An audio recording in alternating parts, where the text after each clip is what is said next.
are what they are, you know. Yeah, And so, I'm that's just always that's no, that's always a consideration. You got payroll. that's right. Mm-mm. You're right about it. Yeah, I know we've been in a bit of a different position, but it's all difficult. People don't realize when you're carrying folks, it's a Wait, lot. yeah, that's a lot of pressure. It's a lot of pressure all day, every day. So, I just think I used to just, oh, Dad, can I have this? And he would just gladly give it. And I'm like, wow, wow, wow, wow. You get out here and you're like, wow, look at all that we would give It's in. different. Oh yeah, it's like we would give in so much. You heard Yeah. about Devin Kiles, right? No, I've been traveling. I hadn't heard anything Well, about it. Devin, the youngest son of the Kiles died. Billy Cow. Yeah. Hmm. Okay. So they're going to funeralize him at the beginning of October. Okay. Yeah. I have those. So yeah, so you all should call, Dwayne, Jashina, and Dwana. Okay. Yes, ma'am. Hmm. Yes, ma'am. I will be in Morocco next week. Oh, okay, I'll be there. Leave out Monday. I'll be back in the States Thursday. okay. Go to check on everything. Well, please give everyone my love there. Yes, ma'am. Give everyone my love. Okay. Oh, well, you know what? It would be gauche to even ask about my purses now. We'll just wait on it. I'll Just grab them while I'm there. nah, honey. If you can, don't. Yeah. I'm staying right across the street from the place. No, but you know Okay with what? that. That's like such a low priority. You know,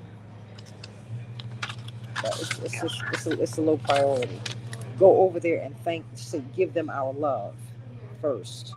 Yes, ma'am. Okay, Yes, we'll ma'am. take care of the rest. The Lord will take care of that. Like I got room to put anything else in my place. I mean, child, I'm like, I've got so much, and I'm sitting here and talking on Facebook right now. I've got so much stuff.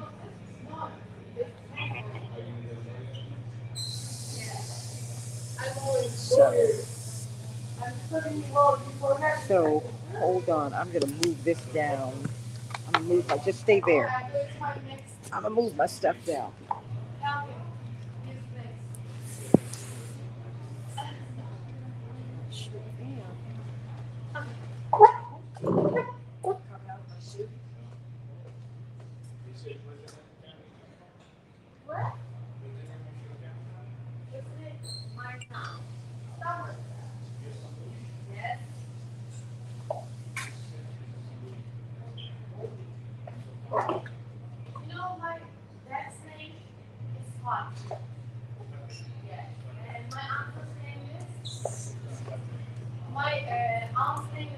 Hi, I'm doing well. Do you do you have a menu or is it Yeah, just all it's a buffet? self-service buffet, but we have egg here, this one. Okay, We have two kind of eggs. Choose okay. one of them. Oh, okay. What kind of eggs? We have like a broshito and Oh, okay. two kind eggs. Yes.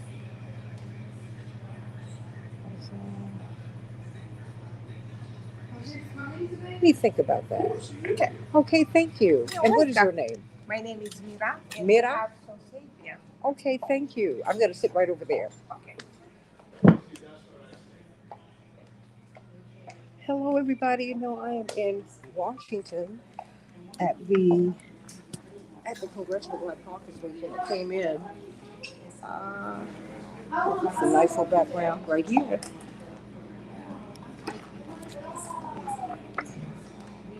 to be with my brother. I've been coming to these caucuses for a long time, but Yeah. oh man, think about it. My father was trying to come. My mother was like, moving you ain't that easy. Oh,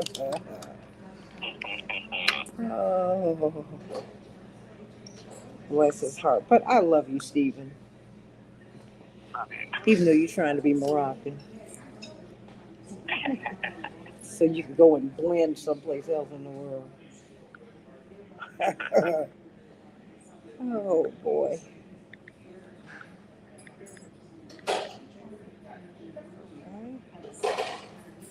I'm glad he's going to be on the show today. Yes, ma'am. Heaven knows I've bugged him enough. But, I was trying to explain to Dwight just because people say yes, even though he's been a dear, dear friend. I said, that doesn't mean, baby, I said, baby, that doesn't mean anything when you're organizing. That's right. I said, so you have to call people up until the last minute. Are you sure? He Mm-hmm. became irritated with me. I said, I said, honey, this is what I do for a living. I'm not a guest. Yes, We hi. have 2 minutes. Perfect. I said, I'm not a guest here. I'm the producer here and the host. I know it, and I All do of it. and all of that. And I said, plus I do other media, so I know how that go. I know how this goes, and that's what Don Jackson told me. He said, just remember, you are a professional nudge. You are trying to find out if people are going to be there. I said, okay, you're right. I see it. Yeah. Hey, my Yeah. father would see people, and they would say, yeah, girl, child, you look up and they would be gone. Wouldn't show up, on the radio. And, oh yeah, but that's okay. You just have to understand the game. But just Yeah. understand also things get in the way. I said, when you're here at the caucus, you understand that there is a lot going on here. And you can get caught in traffic because there is a party on every block. There are 3 or 4 parties per block. Mm-hmm. Oh, gosh, it's crazy. Oh, I'm just going to do. 30 seconds. Okay, thank you. We're going to come on up. Right?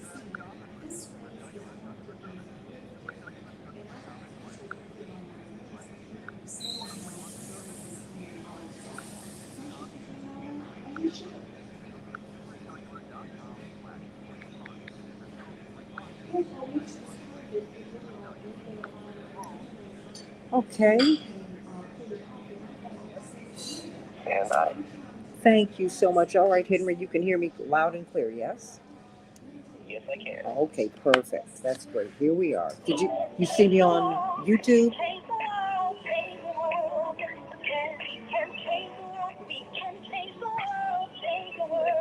This is the Santita Jackson Show.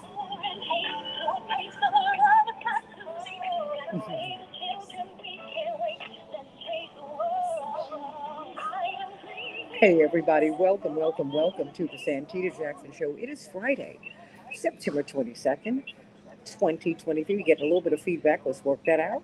It's a joy to be with you today. I'm coming to you from Washington, D.C. As you can see, I'm in the hotel. I'm at the Congressional Black Caucus. We're going to have Dr. Cornell West with us in just at the bottom of the hour to talk about his presidential run. Why is he running? The People's Party. What is it? Why is he there? Not with the Democrats. Certainly, one would not expect him to be with the Republicans. Why is he not running? He's running as an independent. But what does that mean? What does it mean when the electorate increasingly is not Democrat, not Republican? They're looking for other answers. That's something that the corporate media does not put out. And then I want to hear from you. He wants to hear from you. Well, what do you think about his run? Is he a spoiler, a savior? What do you think? Call us at 773-763-9278. 773-763 WCPT. Everybody, please like and share the show. Dave Dowling and Robert Williams and Michael Ann Hickerl and Andre and Barbara Renee and Carol, my sister from another Miss Allen on the left coast. Daryl, how you doing, sweetie? And Barbara Bacon, sending you all so much love today. Please like and share the show. Like and share the show. Let everyone know we're going to be talking with Dr. Cornell West in just a few minutes on WCPT 820, the nation's largest progressive talk radio station, and AM 950 radio, the voice of progressive Minnesota. I might even have Congressman Jonathan Jackson drop in. Oh, that would be a treat.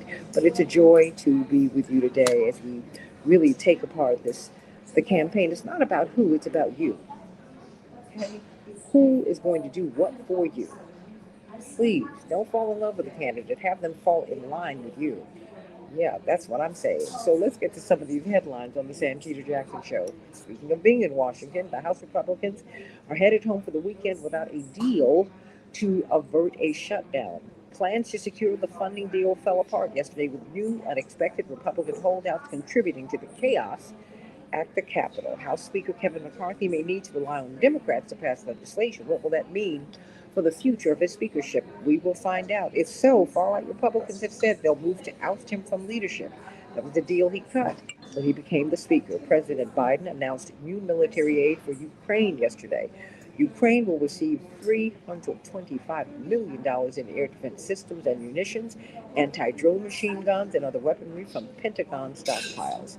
Today, Ukrainian President Zelensky is in Canada following yesterday's visit to Congress, the Pentagon, and the White House to secure further aid. Poland refused a threat to halt weapons shipments to Kiev amid tensions over a ban on Ukrainian grain imports. Rupert Murdoch is stepping down as the chairman of Fox Corp and News Corp. It's a surprise. The 92-year-old ended his 70-year career with a memo to employees yesterday. He's best known in the U.S. for influencing politics through Fox News, but through many local media outlets. That was the fear when he started buying local newspapers. They feared that he would bend everything right, and boy, he has been successful at that. His oldest son, Lachlan Murdoch, 52, who has a style and brand of conservatism that many people say is akin to his father's, has now assumed leadership.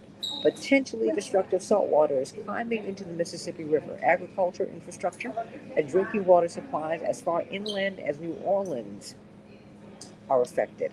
An underwater levee is being expanded to try and slow it. A second year of drought has weakened the river slow, allowing salt water from the Gulf of Mexico to force its way into dozens of miles inland.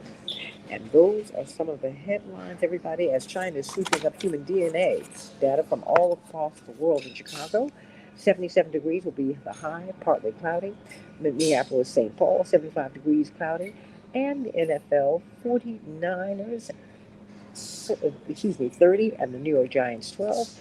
And in the WNBA, well, the Liberty well, and the Sun will be playing this weekend. The Sun took out the Lynx, and the Chicago team, the Sky, they're out too. But it's still going to be an exciting series, everybody. The Sun versus the Liberty tonight, and the Wings versus the Aces later on this weekend. In Major League Baseball, the Angels will be at the Twins in Minnesota. The White Sox will be at Boston with the Red Sox, and the Pirates 8, the Cubs 6. And those are some of the headlines, but we've got good news with Pastor Stephen Thurston. Pastor Thurston, you will be on Facebook Live today at 3 p.m. Central Standard Time. What are you going to be talking about? Yes, I am on today, 3 o'clock. I'm talking about how to handle critics like a pro. For so many people who find themselves in leadership positions, they love and are passionate about what they're doing, but they didn't sign up for all the criticism that comes with it. So I want to teach us how to tap into that emotional maturity and respond correctly. I like that. I like that. And it's necessary because guess what? The critics come with the territory, y'all. They do. Yeah. They do. They do. And sometimes your critics are your very best friends. Mm. Sending you so much love today. So, talk to us. I want to challenge us today to the fact that we You want coffee? Oh, yes, with heavy cream. And I think I'm going to try the eggs. I've never had them before. Yeah. The prosciutto. The second one? Yes. Would you like? Yeah, You yeah. think Yeah, of it? it's good. This one? Yes. Does it have cheese? Yes. Yes. Actually. Okay. Yeah, I'm going to try it. Yes. Very nice. our traditions and culture generates the myth of the hero on a mission. The hero leaves his or her home faces challenges, triumphs, and usually returns home as a changed man or woman. In 1990, the late American writer and intellectual Joseph Campbell wrote of the hero's journey, mythological journey that all men and women go through in life. He believed that the highest purpose in life was to complete this journey, this mythological voyage. What makes a hero unforgettable is not their strength, but rather their will, Santita. We admire their ability to transcend defeat and persevere. When we watch them, we temporarily become them. We live vicariously through them. What makes a hero so undefeatable? What makes them stand up after being knocked down hundreds of times? Well, the answer is simple. A story. Not just any story, but one that involves a deeply personal path that the individual walks alone. It may be the story that his or her grandparents told him while sitting around the fire, or one a mentor once inspired in them, or perhaps it's a result of some deeply powerful event. Regardless of the medium, the story has been absorbed deep into that hero. The ups and downs of his or her adventure, not seen as separate events, but rather as parts of one whole. Like a beautiful cloth, the ups and downs of the journey weave together to form their life. This is real motivation. Motivation that sees past failures and successes to some grander purpose of life. Each goal and each step, each time you fall down, it's seen with a bigger context. Like seeing the forest in its beautiful entirety. A hero doesn't focus on the individual trees and plants. When we look at the bigger picture of our lives, we see the highs and lows as part of the journey. We avoid myopically focusing on separate goals and focusing our attention on a million different tasks. Instead of just reacting to events, we keep our focus.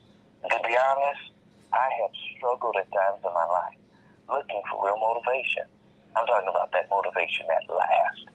I've jumped from goal to goal like a series of unsuccessful romances.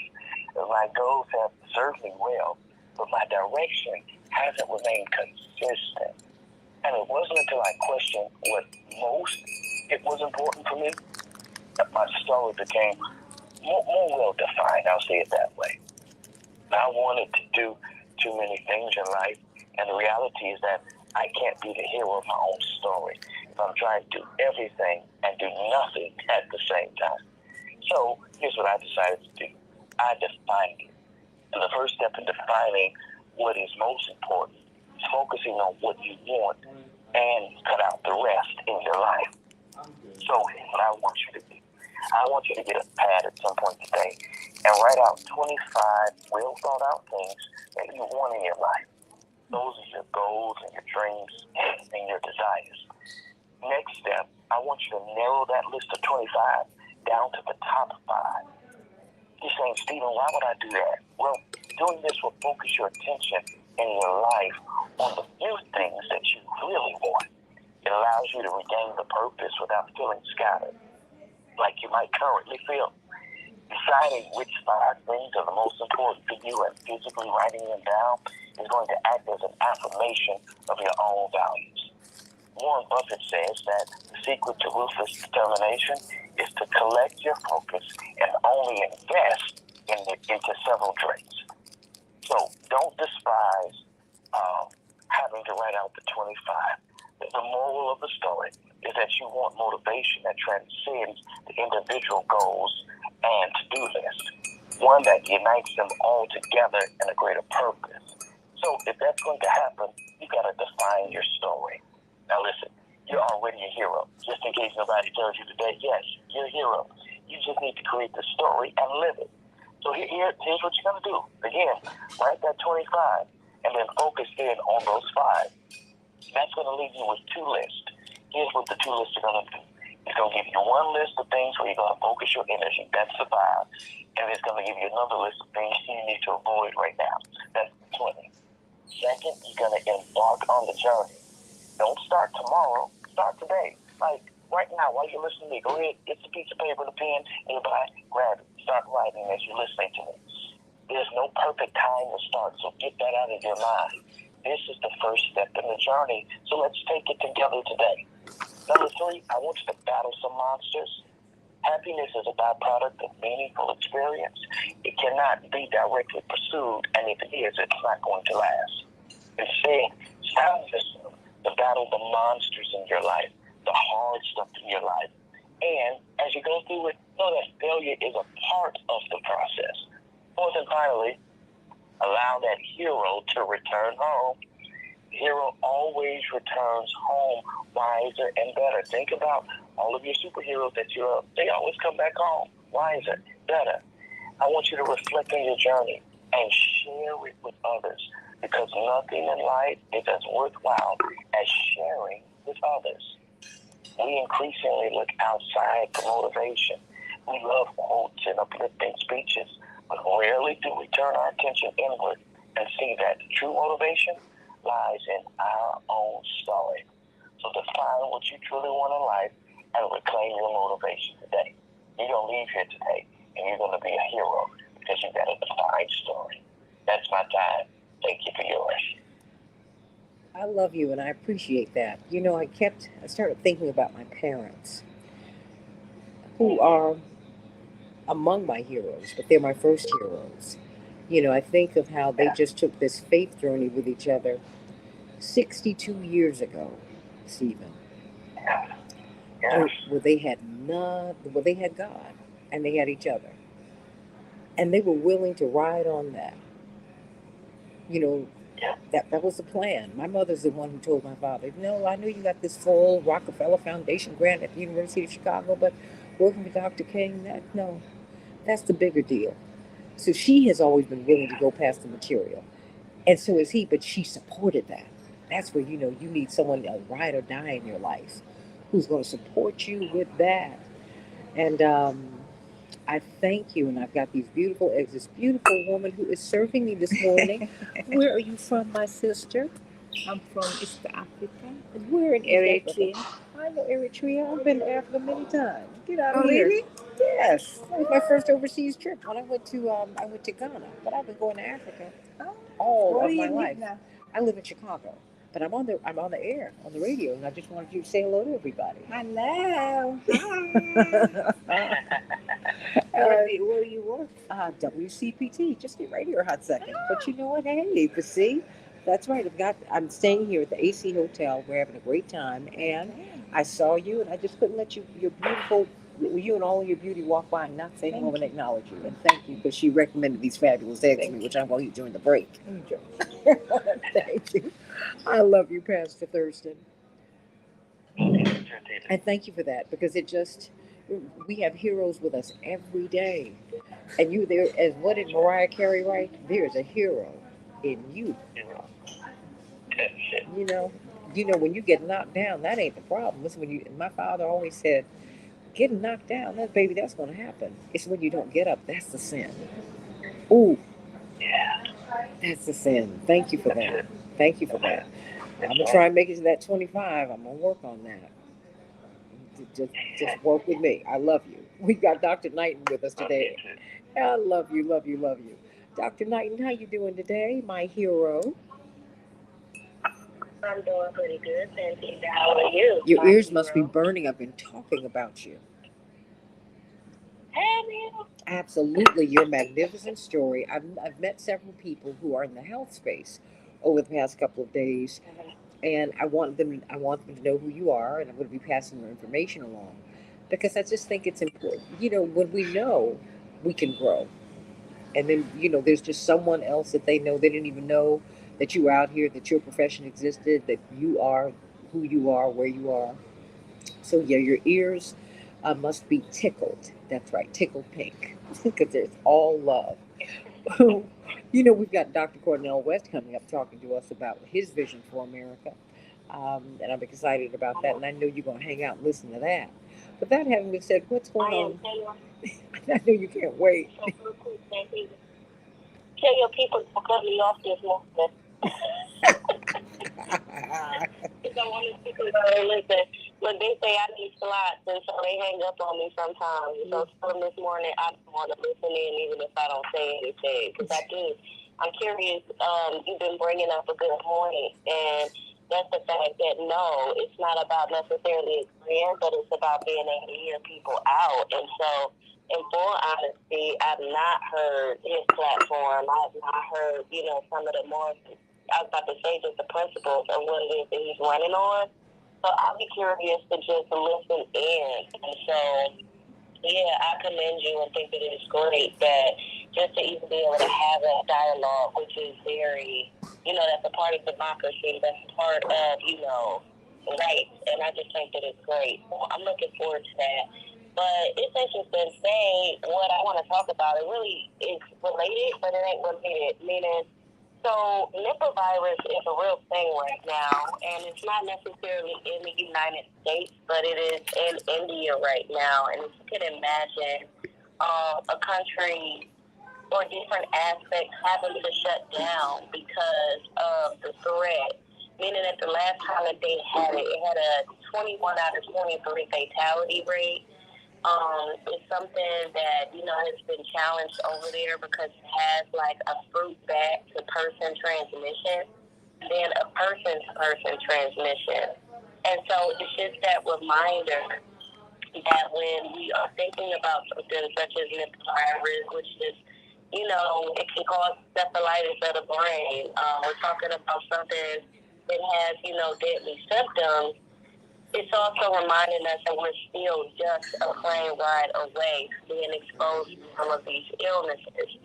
And so with that, it's the reminder that even if we think something isn't so bad, there's always something that we're unaware of. And so if you are that person that's traveling or the person that's at the airport and is getting ready to travel, you're not aware of potentially what you may be exposed to. When I continue to talk about infection prevention and control, specifically even too just related to the airport, Santita, it's reminding people that there's so many people that are going to go through TSA on a regular basis. And you have to ask yourself, the kiosk. The kiosk, we know that they're not clean when you're touching the screens. And so making sure that you're practicing hand hygiene between that.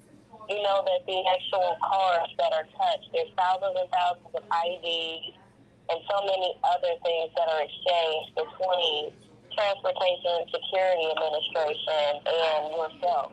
So with that, it's understanding, am I cleaning my hands, knowing that they're coming in contact with all these other items. It's even too something as simple as your neck pillow, making sure that it's not laying down on the belt when you are getting ready to travel, because recognizing there are germ tests on that belt and you're going to put that right next to your neck and your face when you're on the plane. So I know that I'm giving little small tidbits right now, but I'm just reminding people that everything is so global that you have to think about your infection prevention and control when you are at airports, because unfortunately there are still many contamination elements exist. There's still a significant amount of people that travel. And when people say, I've been careful and I should not be sick, they have to pay attention to the small practices that can lead to the big illnesses. It's the little things, everybody. Every brick builds the building. It's the little things. It's the little things. Nobody's saying that you're going to get it right 100% of the time, but you need to have the information so that you could at least be conscious and conscientious. Dr. Cornell West coming up on the Santita Jackson Show. And don't let Dr. Knighton go, because she wants to hear it, just like you do, everybody. Love you, sending you so much love. Be back on the Santita Jackson Show with Dr. Cornell West in just a minute.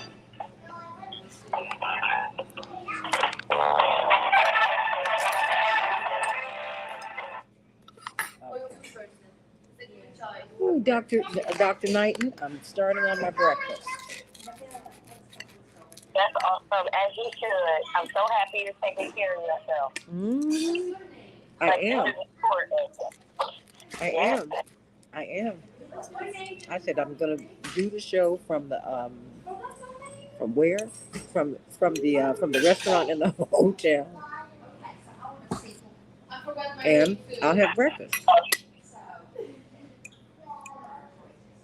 I will have breakfast, and I'm glad I'm doing it.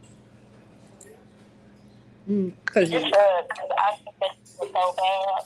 That's actually the meal of the day that I missed.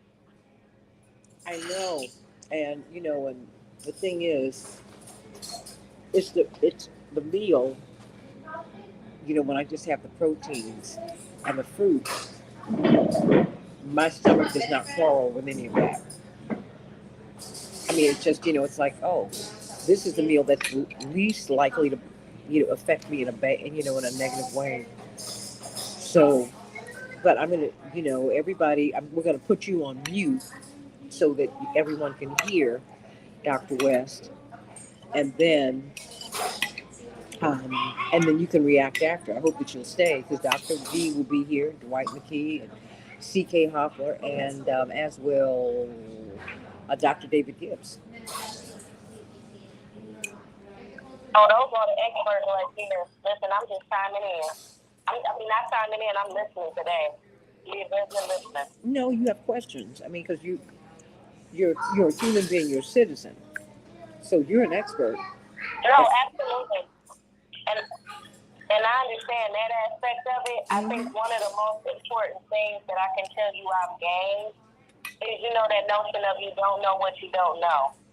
And what I found in like just listening, to David, listening to Dwight, listening to CK, is the profile questions. Hold on, one second. Okay. Orange juice, and water with ice. Thank you so much. Thank you. I'm sorry. Keep talking, honey. I'm sorry. Yes. 2 minutes, and we have Dr. West ready to go. Oh, let me say hello to Dr. West, too, the love of my life. Dr. West. I love you. The only one who has a tug on my mother's heart outside of my daddy. I can't let him hear.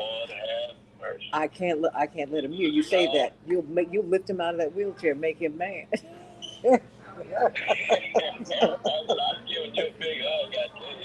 I love you, and thank you for me and my crazy producer side calling you all the time. I know that you're busy, but I also know that you have been a friend for more than 30 years. And I just want to thank you for, oh no, you've been a jewel. I just remember visiting you at Princeton and you introducing me to Toni Morrison and so many wonderful times that I've had with you. And I'm so excited about what you're doing here. So I thank God for you. But you were just so kind to have me. You so kind to have me. Just keep me in your prayers. You know what I mean? Well, I'm going to keep you on the air too. I'm going to keep you on the air. This is the largest. On the air. No, yeah. Because it's the largest progressive platform in the country. Outside of what because Tavis is building. Yes, and it's owned by Fred Eichner, who is one of the top 5 funders for the Democratic Party. And they've never had yeah. They've never had a black host before. They've been very open to all of my different views, which is great.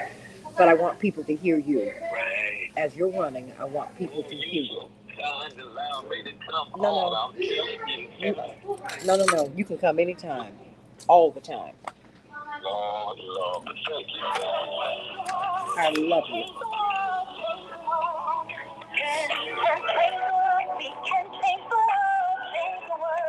This is the Santita Jackson Show.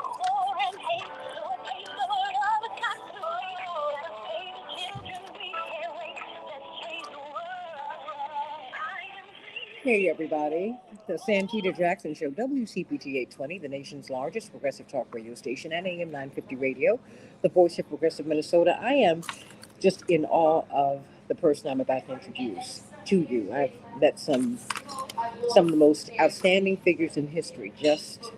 It's been part of the blessing in my life. But this man is an icon of our religious, political, social, and cultural lives. I heard Bill Maher introduce Reverend Jackson that way. But that's who Dr. Cornel West is. He's an icon of our religious, political, social, and cultural lives. Brilliant academic, iconic, someone who's taken principled stances at the leading universities of the world, fighting for the true story of the diaspora and of humanity to be told. Someone who has been a brilliant theologian, someone who is not afraid to bring and who believes that God is at the foundation of all that we do, all that we should be doing. whether it's in the private or the political space. And so I am very, very honored to have this great man of God, this great man of the people with us today to talk about his run for the presidency. Dr. Cornel West, Democracy Matters, Race Matters. Brother West, Living Out Loud. He has written more than 20 books, and he continues to produce every day to make us think. And we're just grateful to be able to share this time and space with this brilliant man who's so humble. But that's really a sign of his greatness. Dr. Cornel West, everybody, the People's Party candidate for the President of the United States. How are you this morning? My dear sister, I must say those words touch me deeply, and I'm saluting you in a powerful way. Your courageous commentary, your magnificent artistry and song, and the fact that you've been a force for good for so long, and yet you're still so young. I mean, how you put all that together is a beautiful thing, but I know it's got a lot to do with your family of nobility. How much I salute Sister Jackie and Brother Jesse and Jesse Jr. with that Finger of God, a classic, and Yusuf Jonathan. We could just go on and on, but I just want to thank you so much. And of course, Brother Dwight McKee, we just don't have a language for that brother, do we? Absolute brilliance. He's been with my parents since he was about 13 or 14, and he was the director of our youth division, and he's now part of the family on the show. Everyone wants to hear him. One of the brilliant, brilliant, brilliant men of our time, indeed. Someone who's really been central to Reverend Jackson's work, your work. He and my mother are best friends. They're both, I said, Dick Gregory lives in both of you, but that's another story. But I love them. Dwight is my teacher. He's my mentor. He's an intellectual giant and spiritual genius. I call him the Sam Cooke of intellectual life, and I've been trying to be Ron Banks of the dramatics for the last 20 years. Oh, okay. Give me that falsetto. I love it. You got it. You got it. That's it. I love it. Well, talk to me. With all that you have to offer, with all that you have going on, why are you running for president? What has pushed you into this space with this? You occupy all of the oxygen in the room of academia, theology, in our cultural space, in our social space. Why do you feel that it's important for you to run for the presidency now? Yeah, I think that we're living in such a moment of spiritual decay and moral decadence. And what I mean by that is indifference toward the plight of poor and working people, callousness toward the plight of the vulnerable. That for so long I've been part of social movements. You're right, I've been in the classroom, I've been on the street, I've been to jail and so forth. But to spill over into electoral politics, especially at the presidential level, is but to allow the spilling over of our great tradition, Sister Santita. And we got to be true to what has been put inside of us. You think of all the love and courage and integrity and vision that's been put inside of me by Irene and Clifton and Shiloh Baptist Church and Martin King and Malcolm X. And the same is true with you, with Jesse and Jackie and others. And allow that now to be manifest in a context, which is electoral politics. That context, which is just so mediocre. You know what I mean? You got gangsters like Trump running things. You got milquetoast folks like Biden running things. And both of them are not speaking to the issues of poor people and not speaking to the issues of working people. I'm on my way to UAW strike. I'm on my way to stop Top City in Atlanta. I was just here this past week in climate. All three of those issues, neither party speak. So we're reaching a point now where the corporate duopoly, the two-party system, no longer unleashes democratic possibilities. It impedes it. We need broader choices. We need to lift more voices. Of course, the anthem of Black people is to lift every voice. Amen to that.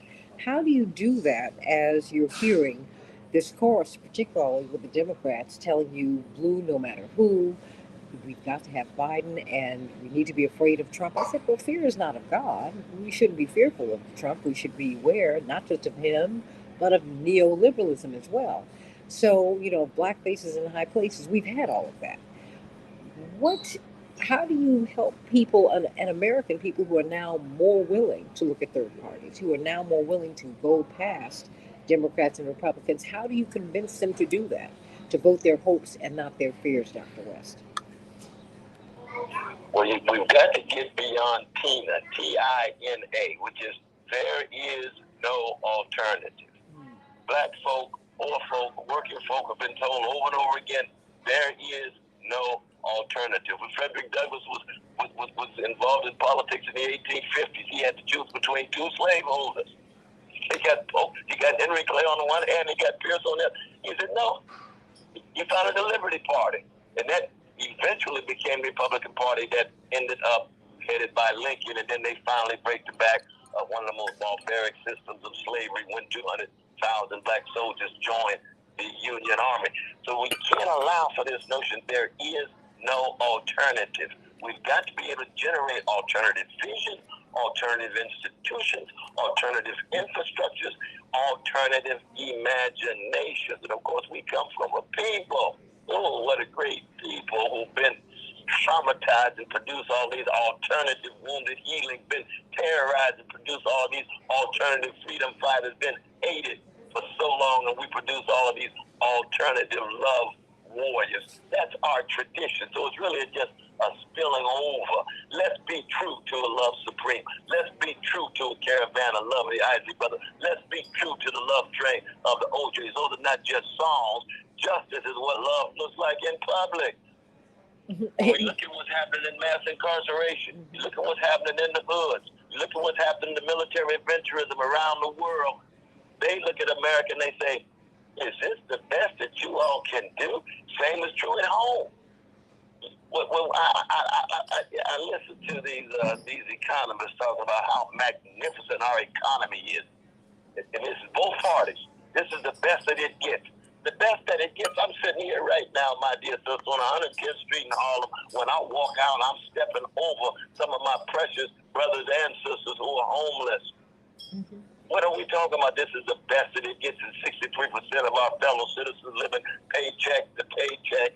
But 3 individuals have wealth equivalent to the bottom 160 million, the bottom 50%. That's a key sweat moment. Something just ain't right, Sister Santita. I love this man. I love you. I'm not.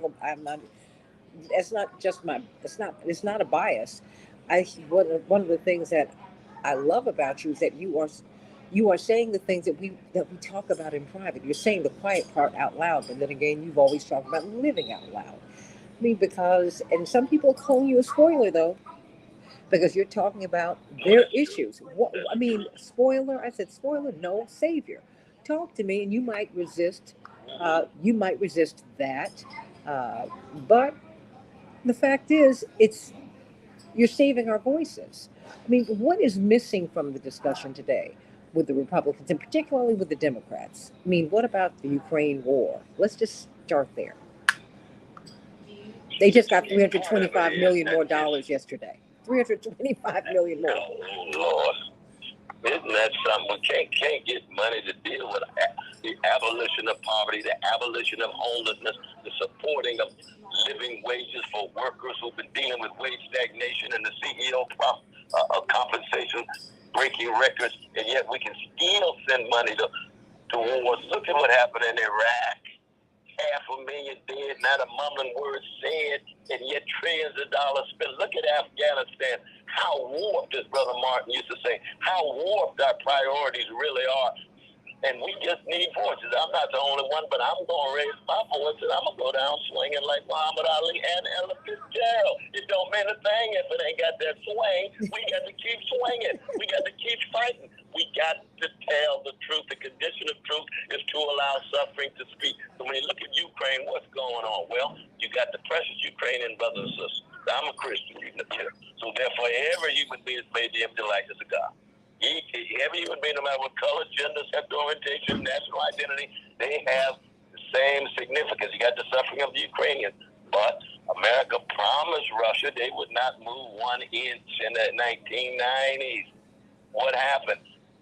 A few decades later, 13, 15, 20. countries become part of NATO. NATO's always been an extension of American imperial power.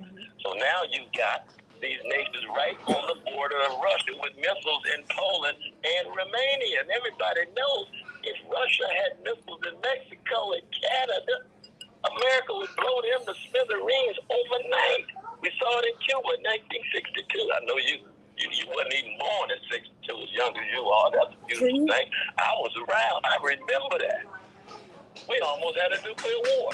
That's what's happened in Ukraine now. You're getting the unbelievable escalation toward nuclear exchange, toward World War III with Russia versus the United States, because the United States says if any NATO country is touched, that's like hitting us.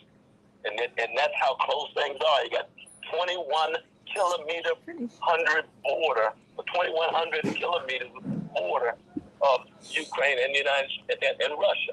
So you're thinking, like, God, let's just tell the truth about the United States must take some responsibility, not because I'm anti-American, but because I'm anti-injustice, because I'm trying to talk about the truth. And it's hard to talk about the truth. And I tell you, part of the problem is, what Santita is, that we've got a culture now that really flourishes on the efficacy of lies. Absolutely. Afraid to tell the truth. Afraid to engage the truth. You see? And you and I, we come from a tradition that says we don't tell the truth and we'd rather be dead than afraid. We'd rather be corpses and cowards. We're not cowardly people. What is it? People, when they hear the truth, we get excited about it.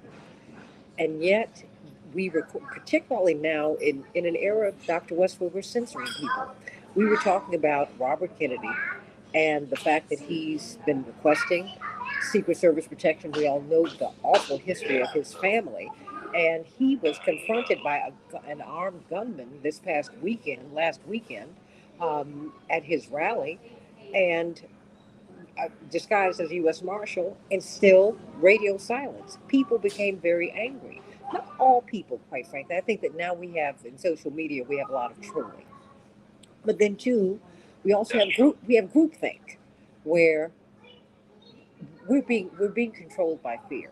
We're being told that if we don't get Trump out the way, not Trumpism, just him, we're not going to make it. And just help me with that. Help me with that. Well, I mean, how could you help people to understand that this is the moment where you tell people what's really on your mind, the primary season, and then you go into the polls too. That's exactly right. And 40% of our fellow citizens don't vote at all. Yes. 65% of those who vote for Green, I'm running on the Green Party, who say they would never vote red or blue. They'd never vote Republican or Democrat for the most part. So in that sense, I'm just trying to speak to the country and speak to fellow citizens who have completely given up or caved in.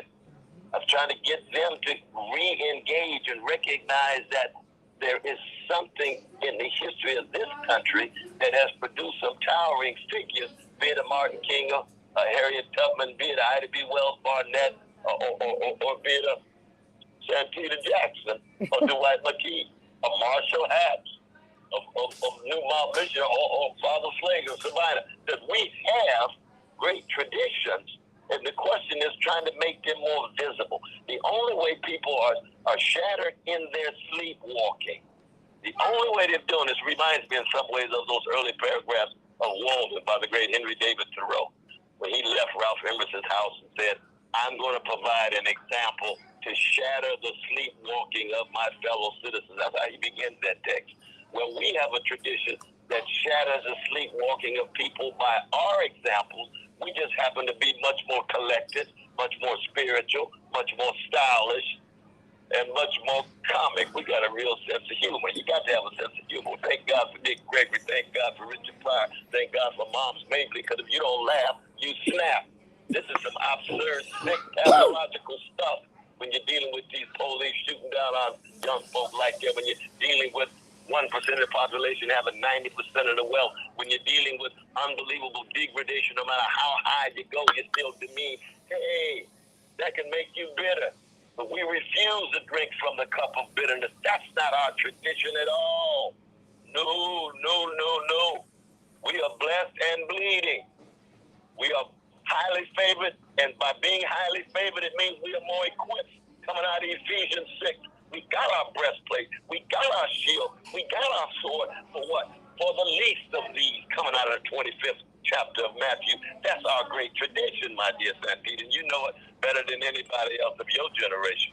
Well, my question for you then is, how do we get from where we are now with all of the fear and with all of the fear mongering to where you are? I mean, you sound like an aspiration and almost an apparition, but you're very real. You're saying, wait a minute, these are issues that you want us to discuss every day. How do you stir these people who are not voting in America? I mean, because so many people have given up hope. They vote for a person, then they get disappointed. I mean, I saw the back and forth that you and Ta-Nehisi Coates. I have a tremendous amount of admiration for him, but you made a point. You said, well, wait a minute. When we, elected Obama, I didn't sign up for all of the droppings of all of these bombs. We were looking for something else. Wait a minute. So talk to me about that. I mean, because now to get from the symbolism to the substance of what this tradition is in which you stand. Because when Reverend Jackson ran for president, he was in politics. You were not supposed to talk about the Middle East the way that he did. You were not supposed to talk about poverty. You were not supposed to talk about all. No, but that's the tradition out of which we operate, and that's fine. I don't need the. So talk to me about that, because you're running in that tradition, in the Frederick Douglass tradition. Dr. King did not run in electoral politics, but his lieutenant, Reverend Jackson, did, and didn't get the nomination. But we were not going to move off of poverty, and you haven't moved off of poverty. You've taken a position on Ukraine that I've seen some progressives hit you upside the head for telling the truth. Yes. No, indeed. No, and as you know, we don't tell the truth in order to get people to like us. Just like you don't love folk in order for them to love you back. You love folk, and I love black folk and others because they're worthy of being loved. I tell the truth because the truth itself is a ragged edge. It cuts against me as well as others. We all fall short of the truth. That's true for beauty. That's true for the holy, and that's true for goodness. But you still want to make sure that your basic soul is oriented toward bearing witness, both telling that truth, because we speak truth to power, we speak truth to the relatively powerless, and we speak truth to ourselves. We all going to fall short. We try again, fell better, but we keep getting up and bouncing back. And I think what we need to recognize now, we're in a moment where there's self-destructiveness of the species. The species may be extinct given fossil fuel corporate greed. That we're losing democracy, not solely because of a neo-fascist gangster called Trump, but because even the Republican Party itself has been moving so far to the right with its big money that they cannot come to terms with poverty, and sooner or later you're going to reap what you sow. Chickens come home to roost. You cannot have 63% of your fellow citizens living paycheck to paycheck, and you telling them they're living in the best economy in the history of the world. That level of hypocrisy and mendacity will not stand. Brother Martin used to say, no lie will live forever. Truth crushed the earth shall rise again. That's our tradition. Look like the truth has been crushed. And look, ain't no doubt about that. But some of us, the Santitas, the Dwights, the Marshalls, the Father Flagers and the Jessies and others, hey, we're going to raise our voices, not in the spirit of self-righteousness. Nobody has a monopoly on truth. But we know that there's certain truths that we've got to tell, and if we don't tell it, the rocks are going to cry out. How do we get you on the stage? Because you're with the People's Party, you're going to be running with the Green Party. Please explain that process, because we need you. Well, the corporate duopoly has locked everybody else out. We're not going to even right now have debates officially. The DNC has said there will be no debates with Marianne Williamson with RFK. I'm like, I don't know how that's supposed to work. Is that democratic? Yeah, no, that's real. That's real. My prayers are with my brother RFK Jr. To make him and his family that you talked about. But no, I think that part of it's a matter of just trying to get your voice, and not just your voice, but your movement. Because see, the campaign is nothing but a moment in a movement. And it's not just a national movement, it's an international one. I'm concerned about poor and working people around the world. They can be in the Middle East, they can be in Africa, they can be in Asia, Caribbean, or they can be in Europe. It's a humanistic a project in that regard. But you're right, though it's very difficult to get on that stage. But we shall see. You know what I mean? That for all we know, those who said, Peter, Trump and Biden might not even be the candidates. You know what I mean? That's true. We're living in real time. These things, the history is unpredictable. What we got to be is we got to be consistent in our witness. That's what I learned at Shiloh Baptist Church. I believe it. We just got to be consistent in our witness. Ours is in the trying. The rest is not our business, says C.S. Eliot in the Four Quartets. And that's a powerful formulation. For all we know, Trump may not even be the candidate. We don't know. But these 91 felonies and four indictments, you know, we just don't know. We got to be true to what's inside of us. Do you have, I've got 2 minutes left in this segment. I'm going to bring Brother Dwight and Dr. David Gibbs and Attorney C.K. Hoffman, the former president of the National Bar Association. They're listening.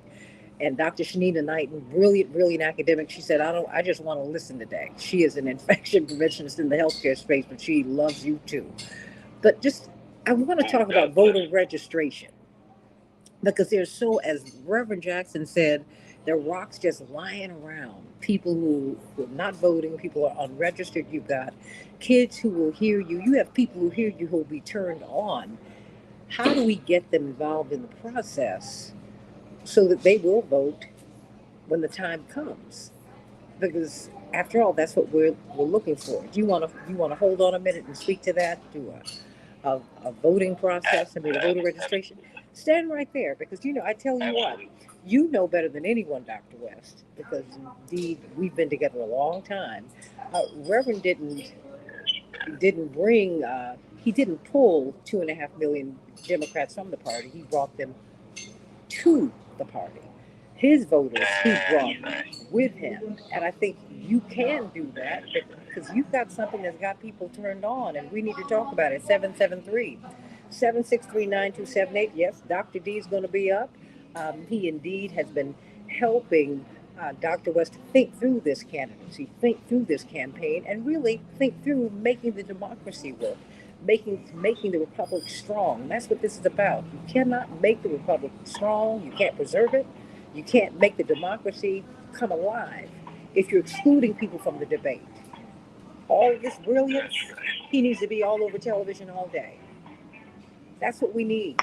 And he needs to be speaking to you. It's not about the who, it's about him. It's about someone who's going to speak to your issues. Let's talk about it on the Santita Jackson Show. Dr. Cornell West here. Back in just a minute.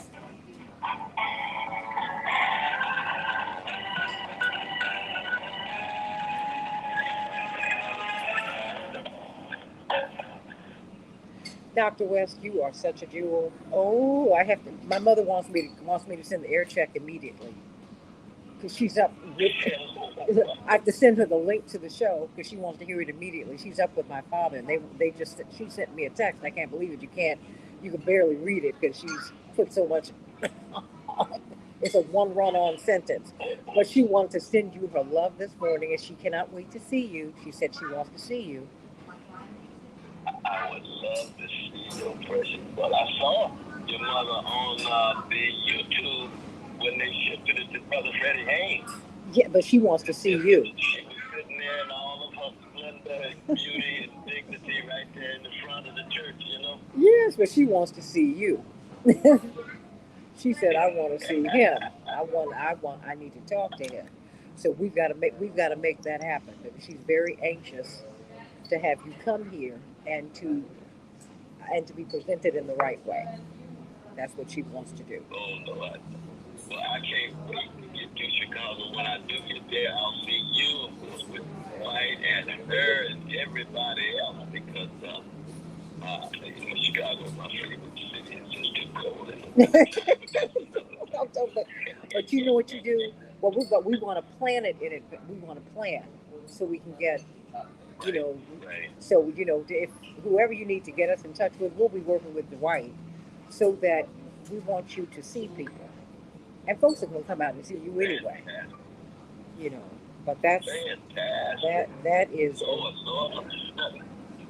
Now, should I stay on another absolutely session? yes, Okay, that's good. yes. That's No, good. no. That's good. Dwight That's is good. here. In fact, let me. I want to make sure that my board operator has them up. Henry. Hello. Okay, can you bring up the other guests? Yes, yes, that's center now. We Okay. have Attorney Fancher, Dwight McKee, Dr. Gibbs, and Attorney Arthur. Okay, and they will all be responding. But Dwight McKee, here's Dr. West. Everybody got a hero. I'm talking to mine. Brother, I'm telling you, I don't exist without you, brother. I got so much Dwight inside of me that Sam Cook trying to push out Ron Banks, man. I said, Lord have mercy. And Santita picked up on that falsetto with Ron right away. Right away. She did. Oh my goodness. Dwight used to bring them through all these big groups to our talent shows. Remember? Uh-oh, I think I'm falling. Uh-oh, girl. I think that I am falling you. I can't believe. And everyone, he is a serious candidate for the presidency, but he is also working with Dwight, which Dwight brings out the crazy in all of us. But let me introduce you. Let me introduce you to some people who have tremendous admiration for you, Dr. West. Attorney C.K. Offler, she's not only the chair of the Rainbow Push Board, but she's the immediate past president of the National Bar Association, which is the largest and oldest black bar association in the world, more than 66,000 lawyers. And she's on Court TV as an analyst, and she has her own show on WAOK. She wants you on there. We've got attorney Mark Fancher, brilliant civil libertarian, brilliant. You would have read him in Black Agenda Report and so many outlets. He's absolutely brilliant, and he's with us today. Um, and in his other life, he's with the Racial Justice Project. He had that up at ACLU up in Michigan.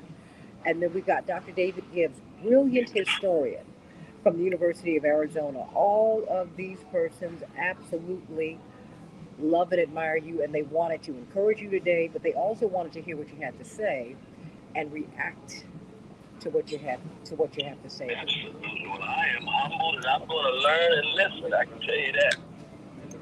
CK, I don't know if you've met Dr. West, but here you are. Consider yourself met CK, and then Dr. Gibbs and Attorney Fancher. CK, you want to say hello to Dr. West? I did want to say hello to Dr. West. I met you many, many times, probably at a TBC many years ago. I used to practice with Will Gary for a couple of decades, and Bob Washington, and so I met you in that context. But look, I can speak for myself and for many in my state. We're delighted that you're running because you're speaking truth to power, and we need to hear these things, and we need to make sure that no one is silent, and that there's a platform for you, continue to be a platform. There will always be a platform for you to run and to say the things that you're saying. It's so important, not just in this kind of history, but just in life. And I don't want to preach, but there would not have been, people thought that when Jesse Jackson was running in 1984 and 1988, they just thought it was an anomaly, it was crazy, what's going to happen this way?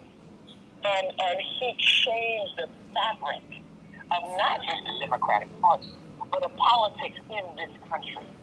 So this room says we don't need to fear. We don't need to fear. We need to walk into it. So thank you for what you do. Well, thank you for those words, and thank you for your life of commitment. Good. I am so glad that you all are connecting. And CK, of course, she has her show on WAOK on Tuesdays. I'm going to connect you so that you can be with her on a Tuesday very, very soon. And of course, Dr. Gibbs, I know you were very excited about talking with Dr. West today, Dr. Gibbs. I have a lot of respect for what Dr. West has been doing over the years, and especially I'm excited about what he's doing right now to open up political discussion in this country in a way that hasn't been done in a couple of years. Absolutely. Attorney Fancher? Deeply appreciate that, my brother. Deeply appreciate that. 30 seconds. Yeah. Yes. Well, Attorney. Dr. West, I want to say it's a real honor, and I regard Dwight McKee as a friend, but I'm jealous, and you're my hero, and I'm not sure I want to share you with him. But Dwight and I worked out. You're so kind, dog. No, we can work it out with Brother Dwight now. Nobody like him. Nobody like him. And that's wait a minute, except for Reverend James Bevel and who's Dwight?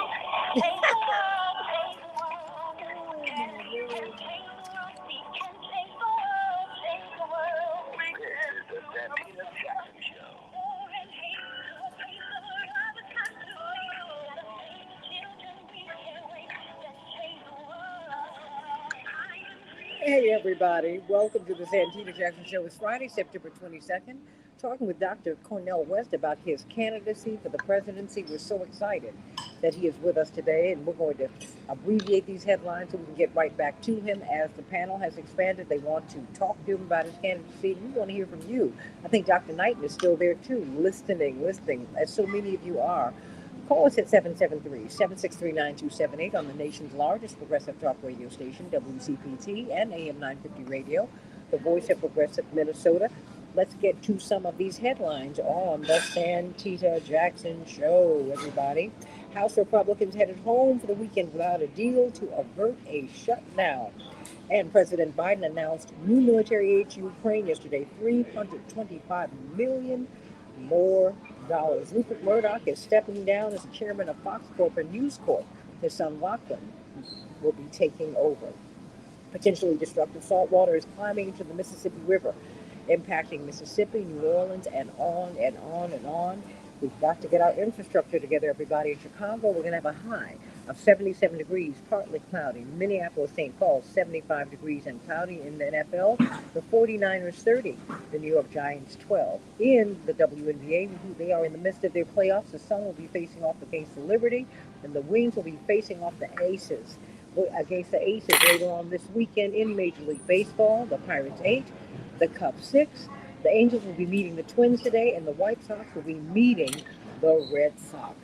We have got Dr. Cornel West with us today. Of course, he is running for president, and many people are so excited about this. Some people are saying that he's a spoiler. We don't think so. He is actually speaking to your issues. He's a savior for your issues. All the things that we're talking about at the water cooler, if you will. He's putting it out there and putting it out there with courage, and he is not backing down, and we love you for it, Dr. West. If you, before I can bring on Dwight McKee, one of your key advisors, and attorney C.K. Hoffler and Dr. David Gibbs and attorney Mark Fancher, before I bring them on, if you could put your candidacy in a nutshell, what are you standing for? I think in so many ways it's a spiritual and moral project. It's Gold Trains of Love Supreme. And if you really love people, and I begin by loving the least of these poor people, working people, the wretched of the earth, in the language of the great Franz Fanon. When you love folk, you can't stand the fact they're being treated unjustly. When you love folk, you loathe the fact they're being treated unfairly. And so for me, there's a moral, righteous indignation. It's almost like Jesus going into the temple and running out the money changers, not because he hates rich people, he hates greed. Those three hounds of hell that the great Howard Thurman talked about. Hatred, greed, and fear. And if we don't come to terms with those hounds of hell, then we lose the planet, we lose democracy. And in so many ways, we lose the best of the tradition that shaped us.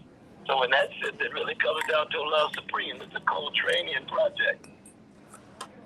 When people say that your candidacy is going to help defeat Biden and help re-elect President Trump, what do you say? I say that by focusing on the 40% that are not registered, or either are registered and don't vote or are not registered, and the fact that running on the Green Party is a different thing than running in the Democratic Party. Unfortunately, the Democratic Party has become so tied to big money and big militarism that it no longer has any Socratic and democratic possibility. With your blessed father, courageous, visionary, rhetorical genius at the deepest level, Brother Jesse was running, at least you had a possibility of dialogue within the party. That's gone now. That's gone now. And so what I tell people is that Democrats have no entitlement to any vote, let alone black people's vote. If you don't earn it, then you don't get it. You got to present a case. People think for themselves, and all I can do is present a case. If the Democratic Party has candidates that can steal my thunder, then go on and steal it. I'm concerned about the people. I'm not concerned about me. I'm not concerned about any other politician. I'm concerned about those Slidestone called everyday people, those James Cleveland called ordinary people. They're suffering. We've got to address that suffering. Dr. Cornel West, Dwight LeKey, talk to us about what about what you and what we have heard thus far. Well, first I want to say how proud we are of you, Dr. West, because you've gone from interpreting history to making history. My question to you, though, is how come in a Christian, so-called Christian country, your platform of Steady War No More is perceived to be so antithetical to the American ethos? That's a deep question, though, brother. But at the same time, you know, you had Christians who enslaved precious Africans. You had Christians who committed genocide against indigenous peoples. You got Christians who crushed workers.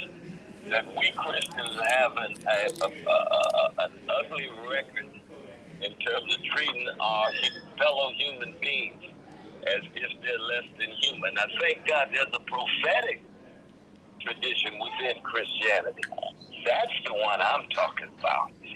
Those are they who are critical of the Christianity that accommodates itself to the status quo, that accommodates itself to hatred of others, accommodates itself to the greed on steroids that you get on Wall Street, Silicon Valley, and big tech, that accommodates itself to any ideology that loses sight of humanity of people. But prophetic Christianity has always been rather weak in the history of the United States, my brother. That's the sad thing, though. But did that make sense? Because I know you're my teacher, and I want to make sure I'm providing some clear formulations here, my brother. Absolutely makes sense. Thank you for the answer to it. It clarifies a lot of things for a lot of people. Absolutely. The duplicity of the theology of America being such a self-righteous country, and the havoc it is imposed on the world. It's hard for a lot of us to reconcile that. I appreciate that from you, my brother. No, it's so true. Well, you know, but you know, in America, though, American Christians too often want to act as if they're following Jesus, but they're really obsessed with being on Pontius Pilate's payroll.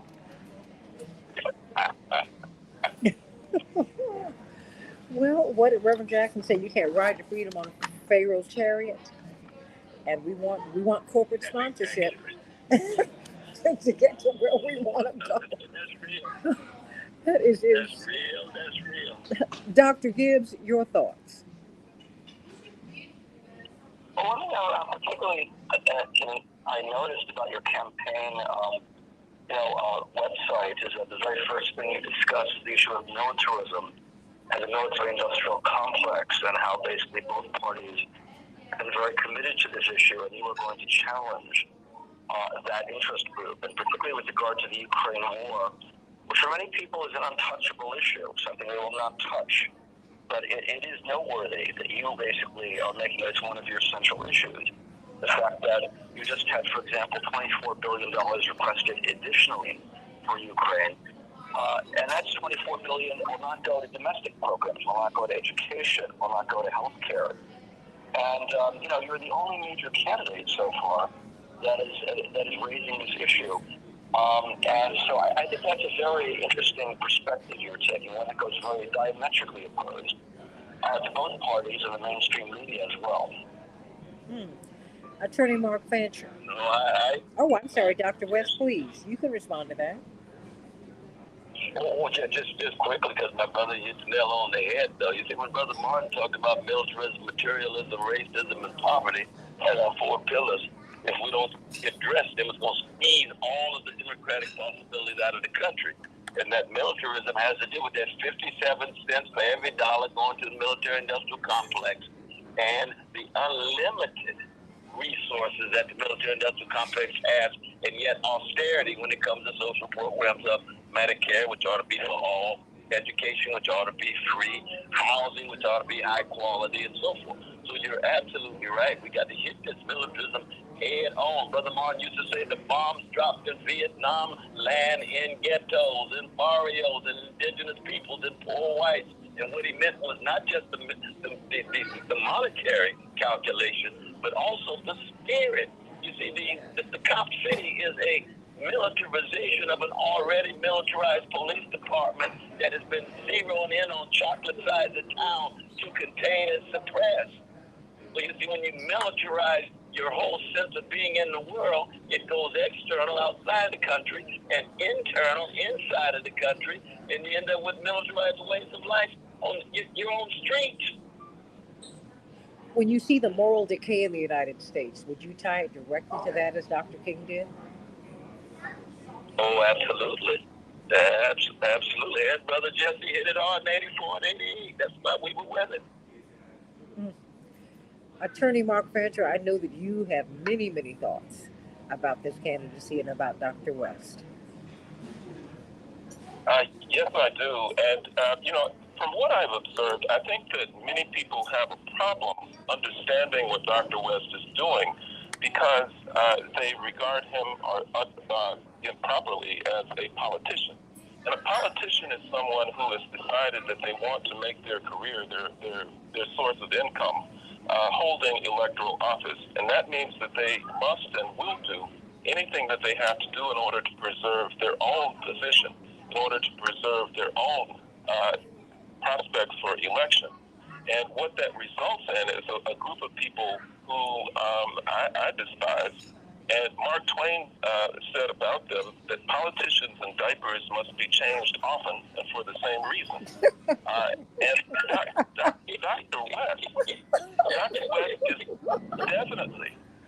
definitely not a politician. Dr. West is a Jesus man. He's a freedom fighter. And a freedom fighter cannot lose an election. They can't lose.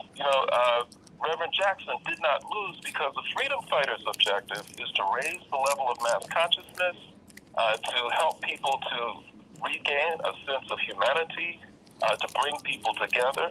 And so what a campaign does is it allows for their profile to be raised. It allows for them to get platforms that they might not have. So it's great if they can get the most votes, but if they don't, they still won. And I think that until people begin to really understand the significance and the importance of having a person like Dr. West, who brings into a country that's rapidly approaching spiritual death, if it has not already, to bring into this process an element of spiritual understanding, a sense of genuine love for humanity, that's incredibly valuable. And I don't know that people are fully appreciating that because they're still looking at it through that narrow political prism. Hmm. So, Doctor, Words, my brother. and how do you react to that? How do you react to that? To someone saying that you are not a politician? You're not a politician. I mean, you're not running as that. That's true. Oh, not at all. Not at all. But we're trying to generate a paradigm shift. We're trying to engage in an indictment of politics as it is usually enacted and operated. And the critique of politics as we see it, where politicians are tied to big money, politicians are tied to just the next election, politicians are thermometers rather than thermostats. They just reflect the climate of opinion. Thermostats will shape the climate of opinion. The prophetic sensibility that I've always tried to enact and embody is precisely what my brother's talking about. It is bearing witness. And when you bear witness, you start with remembrance. We remember the spiritual and moral great ones who came before, who sacrificed so much for us, so that the younger generation can see for themselves what it is in terms of spiritual greatness, not just narrow success in a political sense. And that remembrance is inseparable from reverence. Reverence is something bigger than one's career, bigger than the next opportunity. It's a calling. It's not a brand, it's a cause. Most of these politicians have nothing but a brand. And I'm not interested in brands. I'm interested in the cause. A brand is a market strategy. A cause is something you live and die for. That's very different. And then it becomes a matter of resistance.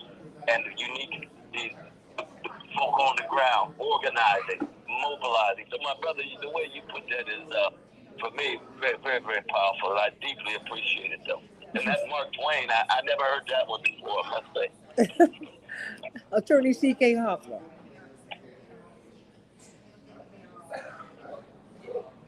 C.K. Hoffler, are you still there? She might be on mute. Let me ask you, we'll get her in a hot second. Let me ask you, why is it that we need someone running for president who's really looking at the moral, at the morality in the United States? I mean, we have a lot of moral questions, and we call them cultural wars. I don't know if that's what they are. What's the difference between a moral question and a cultural question, a cultural war, Dr. West? Help me with that. Yes, morality is a sublime thing because we human beings are so wretched in terms of the kind of creatures that we are. We're shot through with hatred and greed and avarice and envy and resentment and so forth. You know, the great Daniel Scott Sr. is my favorite preacher. I think I just sent Brother Dwight one of his sermons, actually. And he has a sermon called Pardon My Dust. Pardon my dust, because the dust that I am, it makes me so wretched. But thank God, even given that wretchedness, that we still can be wonderful. We can change. We can undergo transformation. We can be transformed. We can be better. We can be ameliorated. And it's precisely that possibility, that potentiality that needs to be stressed more than anything else. That's what morality is all about. Culture itself, without a moral and spiritual dimension, which is so much of what America is today, ends up being a joyless quest for insatiable pleasure. You can get every pleasure in the world in America and still be joyless. Look at the suicide rates. Look at the drug overdose rates. Look at the low quality of intimacy. Look at the low quality of community and relation in our society. It's a sad thing. And those of us who have children and grandchildren, it affects us deeply. But that's what it is to live in a culture or an empire of spiritual decay and moral decadence. And yet, especially black folks, we've been confronted with it for 400 years. Then what did we do with it? We took it, we transformed it, we transfigured it, and we generated some of the greatest love warriors, freedom fighters, wounded healers, joy spreaders, sorrow, undercutters that the world has ever known. That's the tradition we got to keep alive. That's what we got to remember and enact. Well, you know, you hear. One of the things that I talked about is the blood of the saints. Dr. West sent me a sermon on that this morning. And we want the blessing without the blood. And so one of the things that I think freedom fighters have been willing to do is to substitute the blessings for the blood. They put their lives on the line. Their culpability on the line, their families on the line, for the sake of love and justice. And that's what makes us such a special people, because we've done that above and beyond. Well, you know, because it's been necessary. That's so true. I'm surprised you got a chance to hear that so quickly, but keep in mind, a saint is nothing but a sinner who looks at the world through the lens of the heart and is redeemed by something bigger than them called grace. When we think about saints, we're not talking about purity. We're not talking about people who are pristine. We talk about sinners who have been redeemed by the blood at the foot of the cross. What do we, how do you introduce, well, you've already introduced this kind of language and this kind of thought in the discussion, I mean, into the presidential discussion. Why do you think that that is important? I mean, I heard Reverend Jackson do that in '84 and '88, um, and I hear you doing it now. Why is that important, particularly now in our history as Americans, in our history, in world history? Because the world is looking at this candidacy, Dr. West. It's not just the United States. Everybody is looking at how you're going to be received, and we're looking at what you're saying. That's so true. You ask such wonderful questions, my sister. I see why you number one. One is that we have to be true to ourselves. When Marvin Gaye put out What's Going On in April 1971, he was emptying himself. He was giving of himself. And you notice in the various lyrics that he talked about holy, holy. He talked about Jesus. He talked about God. Not because he didn't love his secular atheistic folk, not because he didn't love his secular agnostic folk. He loved his Buddhists. We got bell hooks. We love deeply. We got our Jewish brothers and sisters. We love deeply. We got our Muslims. We love deeply. We loving everybody, but you got to be honest with yourself and let the world know this is where I'm coming from. This is the wind at my back. This is what sustains me. This is what pushes back the nihilism and the fatalism and the cynicism so that I don't become the gangster that something inside of me wants me to be. I push it aside and I'm going to be honest with the world and say, yes, I'm a Jesus-loving free black man, and I want the world to know that does not mean in any way that I don't love everybody equally. When we get back, I want to ask you how you would handle the military. How you would you be able to keep? Do you think it's necessary to have a strong military? How can we have a military that we're spending 62% of our budget on military and military related activities, and yet when the people of Lahaina need money, they only get $700 per family. We still haven't heard about what's happened in East Palestine, Ohio. We just keep on going. We've got lead in our pipes in Chicago and in Flint and all over the country. We have some real issues at home, and some people would call you an appeaser, um, someone who really, you have everyone on in corporate media supporting corporatism who are saying, of course we have to be involved internationally, but no one's talking about. You would think that we have pristine streets, Dr. West. People are starving out here. And I want you to, when we come back on the other side, please speak to that. Because I think people need to hear your vision for America. Not just what you see, but your vision for what you see. As my great grandmama Tibby used to say, over yonder, down the road, a piece. Dwight's laughing because he knew her. Down over yonder, down the road, a piece. Doctor, that's right. That great getting up morning. That's right. Making the kingdom of heaven real on earth. That's what we're talking about. Back with more of Dr. Cornell West on the Santita Jackson Show in just a few minutes.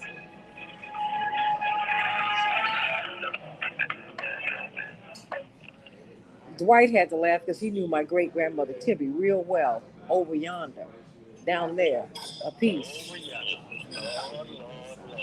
Get me that switch. No.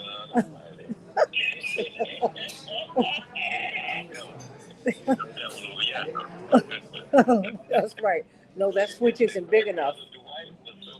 Close to the Hawkins family and going up yonder, another classic, going up yonder. Oh, oh my goodness. But I have to, and I'm going to say this on air. I want to thank Dwight for being the nudge that producers are. Because I said I've got to get Dr. West on, but I want him to come back, and just so that you know, you have a home here. So whenever you want to come back, you can never come back too often. I think when people hear you, because even Mark said you're not a spoiler, you're speaking to our issues. And I think that when we normalize that, see, that's the part of the problem, Dr. Weston Dwight and Attorney Fancher and Dr. Gibbs. This conversation has been normalized. It's still an aberration. So when we take it out of that space, yeah, we have to reset the norm, and that's going to change things. I really do believe. Dr. West? Oh, that's real. You are absolutely right about that. But I must also say that I fundamentally believe that we do all that we can do, and then God does kick in.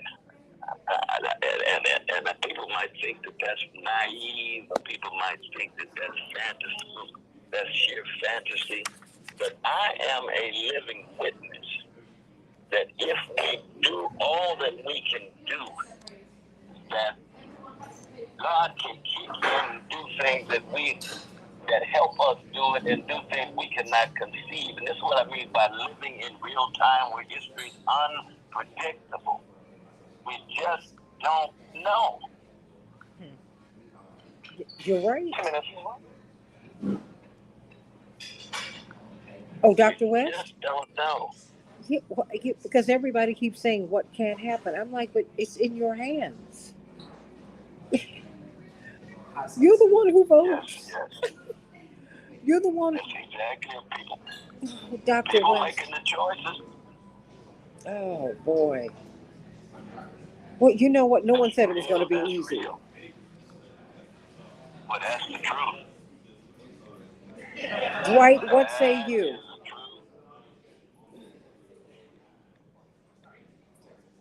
Dwight, what say you? I think that the Bible says all things are possible for those who believe. It starts with believing. You have to believe that God will. You have to believe that God can. You have to believe in the will of God. And then you have to move on your belief. The other folk, that's between us and other folk, is other folk see and then they believe. We believe and then we see. That's the difference between how we perceive God and how most other people perceive God. Is our theology is based on faith. All things start with faith. Without faith, it's impossible even to please God. And so, for those of us who believe, all things are possible. Well, who is it? Ashley is staying. Ashley out of Memphis is still staying respectfully. Dr. West is a spoiler. I want to speak to that and why. There was an Atlantic article that said that the White House has a Dr. Cornell West problem, that RFK Jr. is not his issue. Dr. West is. And Dwight, and I want, respectfully, Dr. West, I want the panel to handle this, and then you can respond. One moment.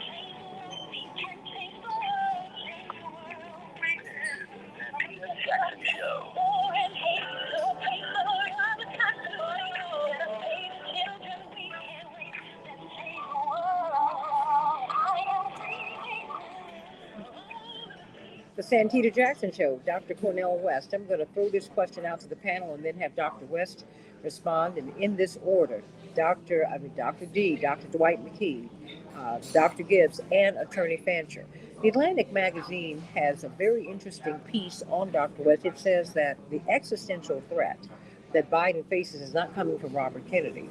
It's coming from Dr. Cornell West. They announced boldly in this piece that Biden has a Cornell West problem. Dwight McKee, why don't you speak to that?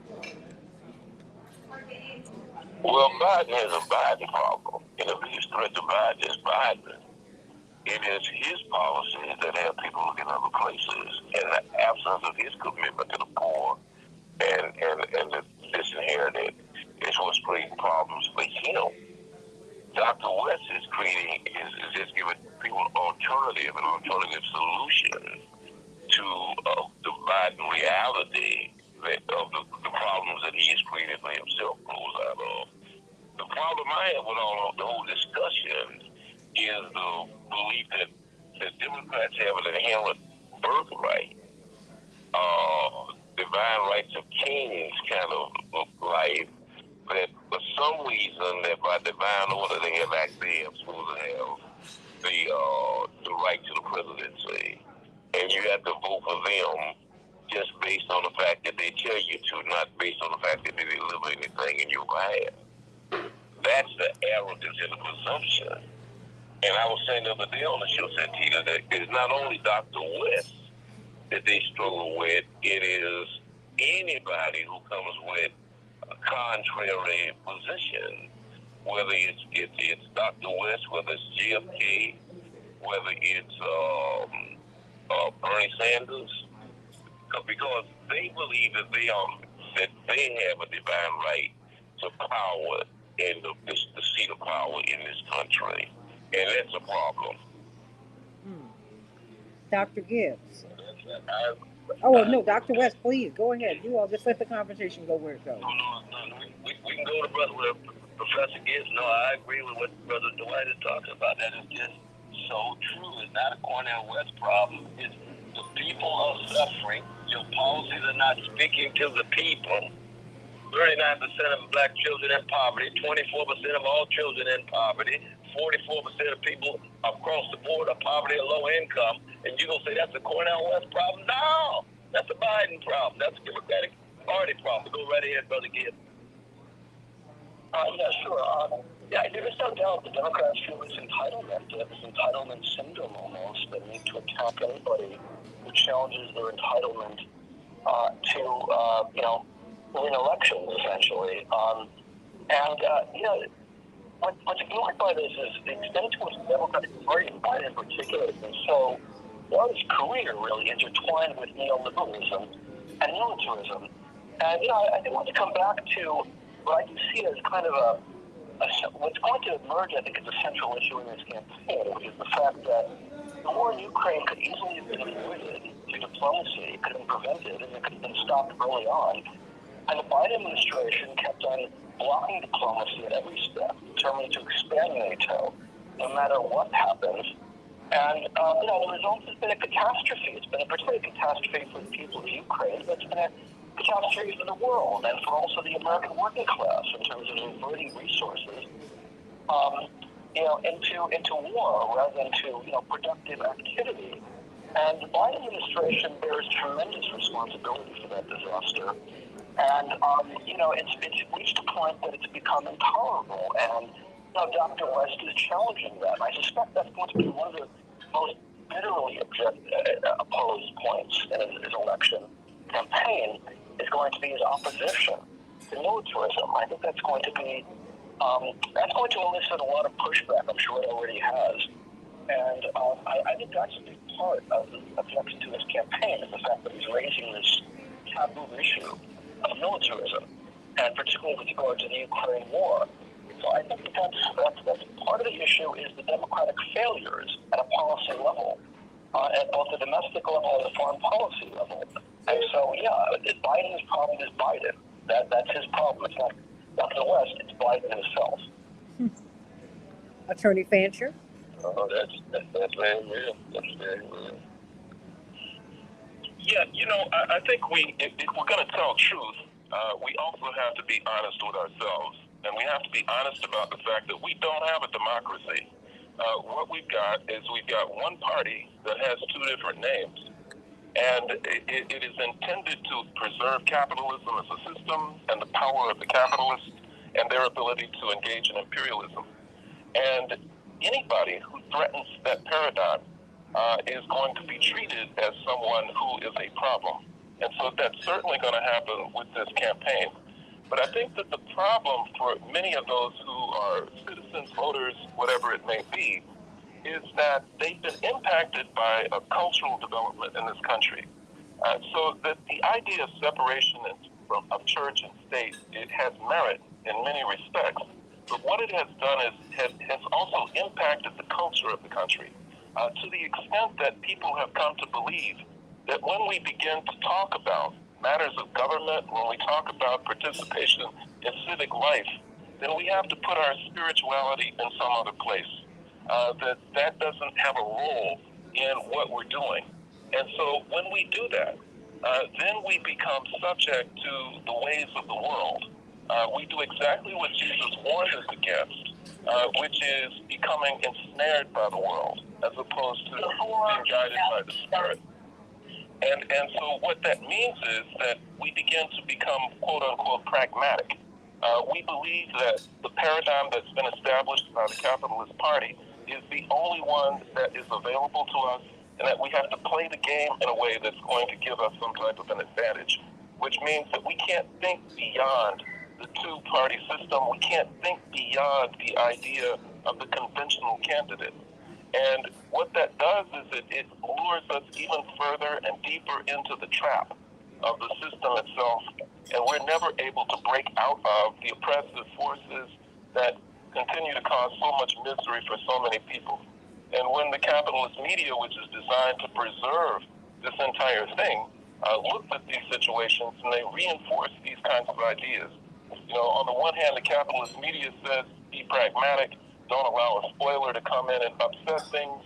But when we listen, when we're faithful, then we do amazing things. Nobody thought that Reverend Jackson would do as well as he did when he ran.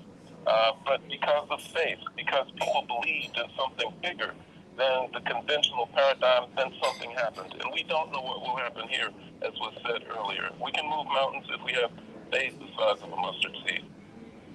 Dr. West, I'm reminded of a. Well, you. eh, Mark, you're so profound. What is profound you are. You still ain't gonna take my place. Well, you know what? I'm gonna tell you something.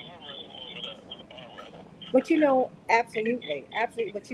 But the thing is, you all are bringing up these issues, and many people, some people, not many, some people are saying on our chat line with the Morning Stars, that I need to balance this out with Biden's accomplishments.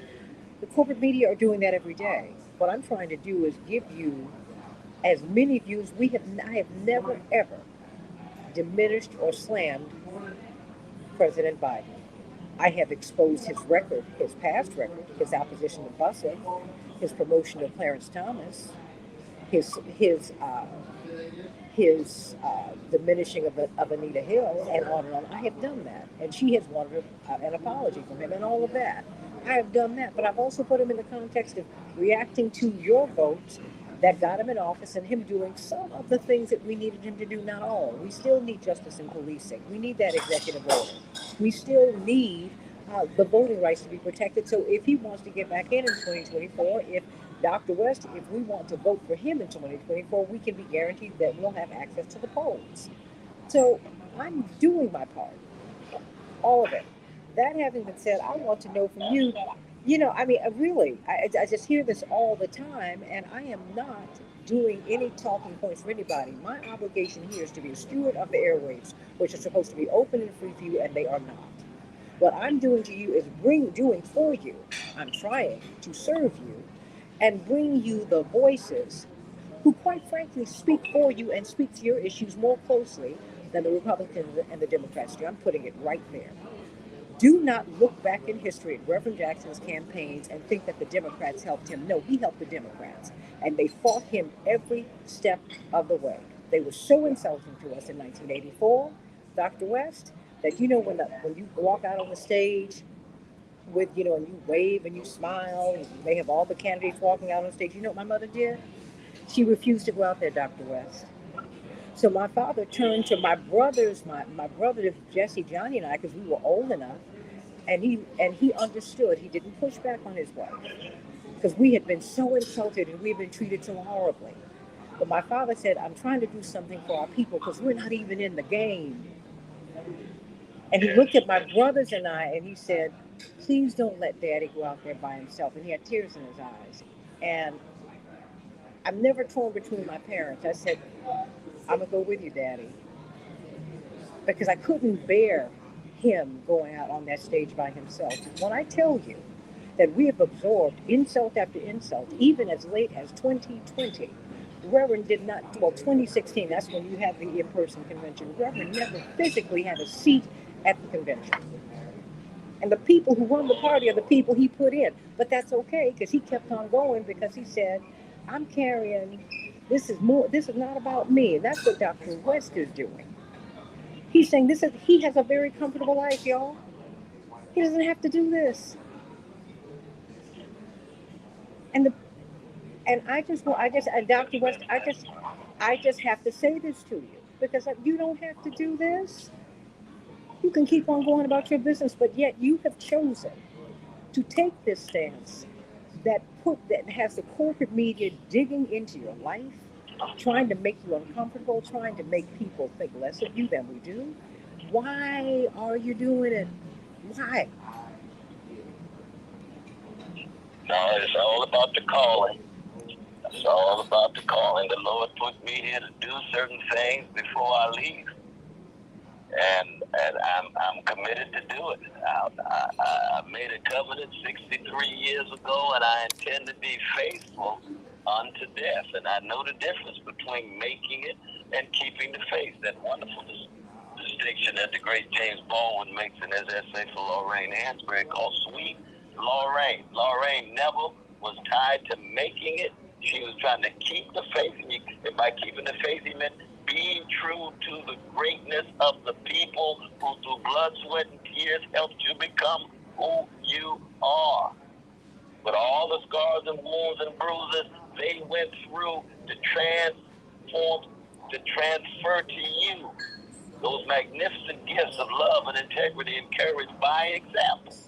So when you tell that story about the stage, right on the stage, and Sister Jack, of course, your mother is just a great exemplar of integrity and courage, as well as your father. But that hits me very hard. I think we should also know that this is where it gets very, very difficult and delicate. That so many of the black people who come after Jesse Jackson, they are in those places because he transformed the rules, the proportionality. They're in those places. They even get elected because he transformed the procedures by which the Democratic Party began to select presidents and a whole host of other offices and what have you. And when they get in office, too often they don't recognize the debt that they need to pay and keep the faith relative to the Jesse Jacksons and the Harold Washingtons and the Adam Clayton Powell Juniors within the context of politics. And that's part of our black leadership crisis.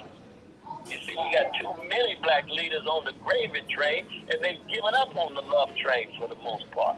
They've been seduced. They've been completely, what my brothers say, ensnared and captive.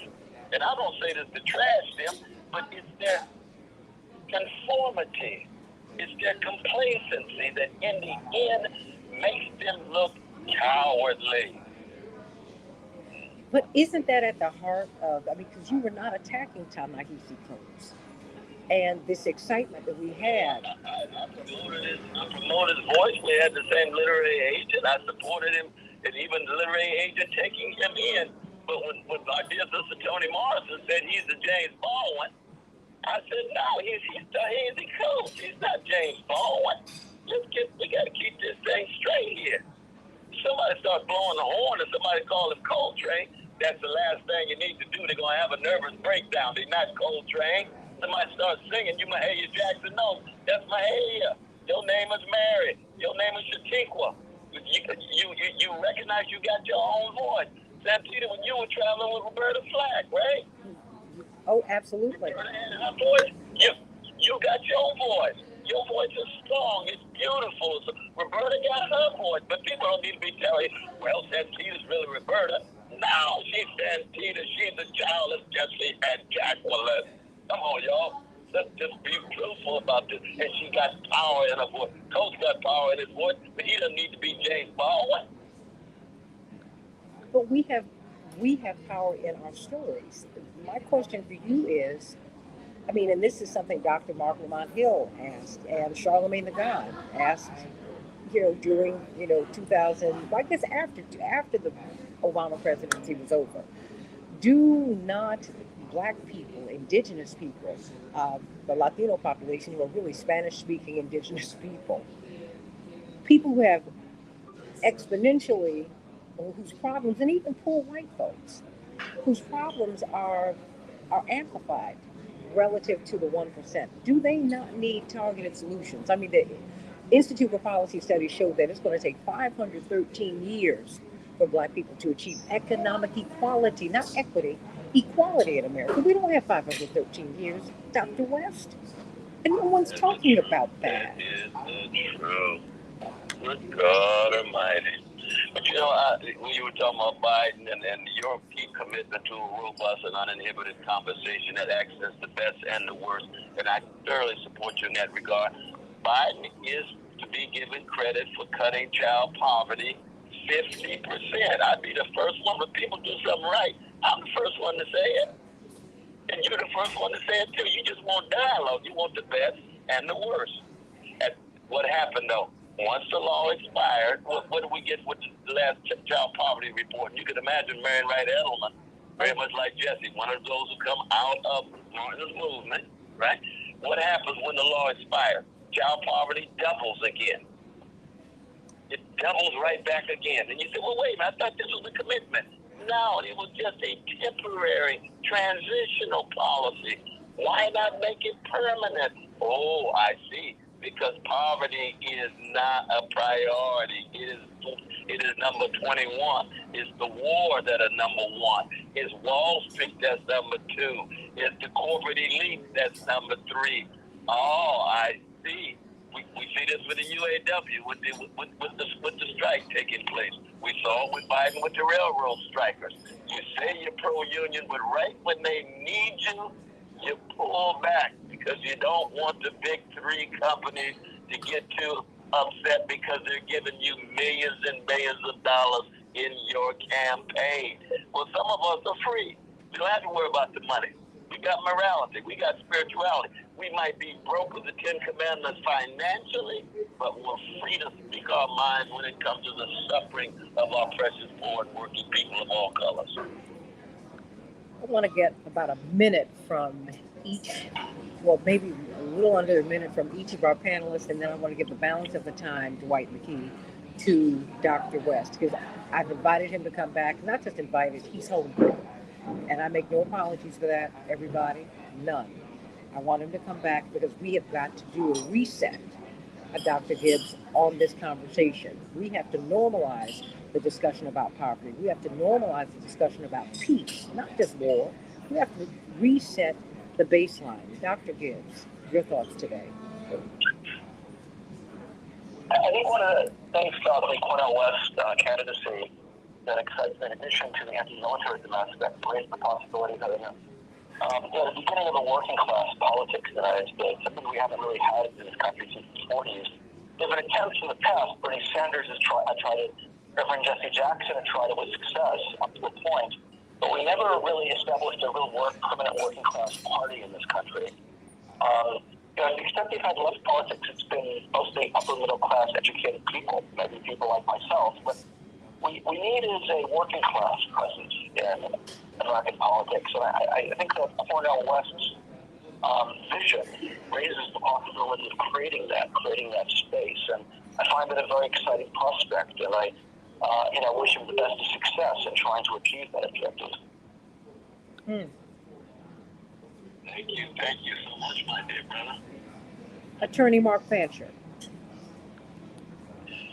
Well, I think America needs Dr. West because in many ways America is like the child who murders both of his parents and then stands before the court and says, Your Honor, have mercy on me, I'm an orphan. The U.S. has a long history of creating all kinds of disturbances, conflict, war, and hardship around the world, particularly in this hemisphere and its southern regions, and then causing conditions to become so horrible there that people flee, and they come to this country for some type of relief to escape the problems that were caused by the U.S. in their own countries. And then when they get here, this system exploits them by pitting them against the people who are here. They say that these people coming across the border are taking people's jobs. They say that they're causing all kinds of other problems, and then they use it to their political advantage. That's a game that we can't afford to play. And Dr. West is able to come in and to point a finger at that, to speak truthfully to it, and to help people break out of this stupor that they're in, this trance that they're in about the political realities in this country. when in fact what they're dealing with is a fantasy. Dwight McKee, I've got 30 seconds. I want to give a couple of minutes to Dr. West. Dwight, about 30 seconds for you, and then the balance of the time goes to Dr. West. All I can say is that the same thing they told the people in the 18th century, the 19th century, were looking for a place to go. We didn't have a home. They looked at them and said, "Go west, young man. Go west. We need to go west." I think he's over our future. Dr. West, how can people who want to get involved in your campaign get involved in your campaign? Cornell West, no, 1L, Cornell West 2024.com. CornellWest2024.com. Appreciate you mentioning that, brother. But I just want to end with a salute to my dear sister Santita. I'm telling you, you've been a long distance runner. You have held up the bloodstained banner in a magnificent way, and you always connect the spirit and the social, the personal and the political, the artistic and the economic. So it speaks to our whole being. And this is very important. This is part of the greatness of our tradition, that we allow all the different dimensions to be accented. And that's a rare thing in this country when it comes to communications, my dear sister. So we love you, we respect you, and just keep on doing what you're doing. I love you, Dr. West. And let me give tribute to you for speaking truth to power, for connecting the religious and the social and the political and the cultural, and for reminding us that we are first spiritual beings having a human experience, not human beings having a spiritual one. We have an obligation to God to make this world what it's supposed to be. That is why God gave us the world. Now let's turn around. Let's end poverty.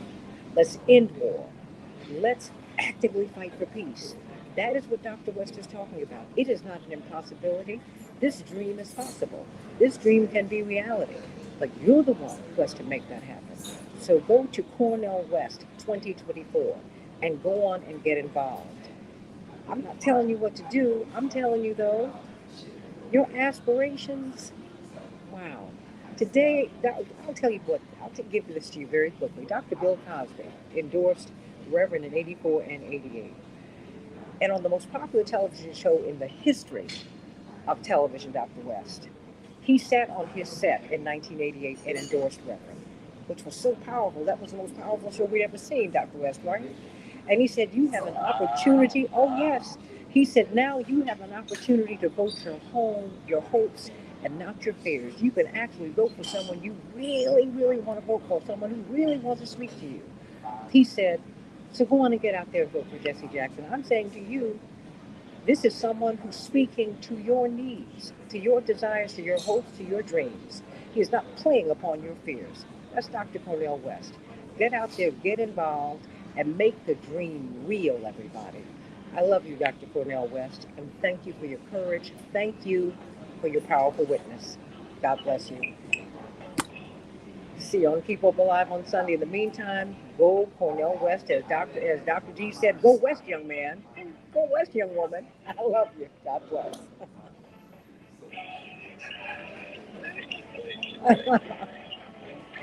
Oh, boy.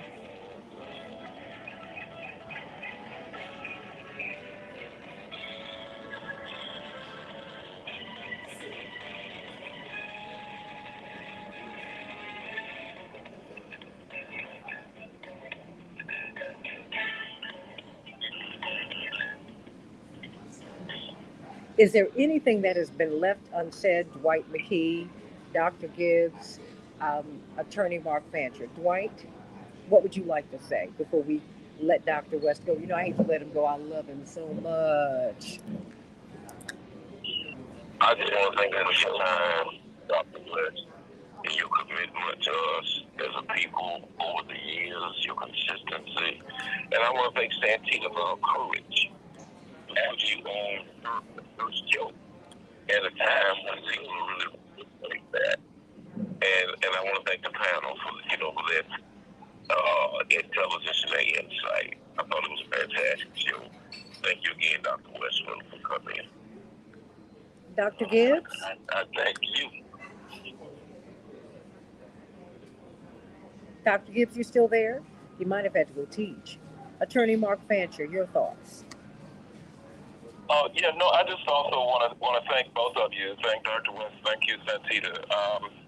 Our country is in trouble. I read an article where a pastor in a white evangelical church reported that after his sermon about the Sermon on the Mount, one of the people in the congregation came up and asked him where he got that stuff, and he said, well, it's Jesus said it, and he said, no, he couldn't have said that. That's so weak. We're this country's in trouble, and so thank you for being a physician. Mm. Lord, Lord, Lord, Lord. Dr. West, what say you? I mean, I thank you for all that you are. I thank you for all that you are and all that you're doing. And I stand here committed to do everything I can to help to reset the baseline discussion and featuring you as often as you can get here. Just consider this your home. Well, this was the best discussion that I've had in the campaign. I can tell you that because we had a lot of time. A lot of time, like in 10 minutes, 15 minutes, and the podcast here is about 45 minutes. But we had a chance to get into a whole host of issues in a dialogical form, back and forth. And Sister Santita, your leadership is just so magnificent. It really is. I hope you realize that. It is just extraordinary what you do, the courage that you have, the vision that you have. And we know that you have to deal with all kinds of different attacks and assaults too. But you deal with it with the dignity that you're used to with your mother and your father and your family. So that I love you, we love you, and we shall do it again. Well, I love you, and I'm only doing what